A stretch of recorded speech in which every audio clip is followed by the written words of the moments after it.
Sa ating ulat panahon, tuloy-tuloy na ang paglayo sa bansa ng bagyong Marce.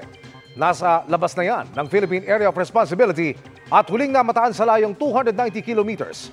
Kanluran ng Lawag City, Ilocos Norte. Wala nang nakataas na wind signal sa anumang bahagi ng bansa.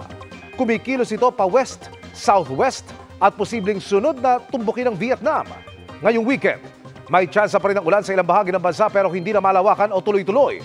Base sa datos ng Metro Weather, may kalat-kalat na ulan bukas sa Ilocos Region, Zambales, Bataan, Mindoro Provinces, Palawan, Camarines Sur, gayon din sa ilang bahagi ng Visayas at Mindanao. Kasama po ang Samar at Leyte Provinces, Antique, Negros Island Region, Cebu, Northern Mindanao, Caraga, Davao Region at Soc-Sargen.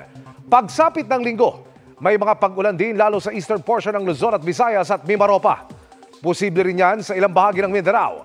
Sa Metro Manila, may chance rin ng thunderstorms ngayong weekend, lalo na bandang hapon. Samantala, nabuo na bilang low pressure area yung pong kumpol ng mga ulap na napataan kahapon ng Pag-asa. Nagbabadya itong pumasok sa PAR ngayong gabi o bukas ng umaga.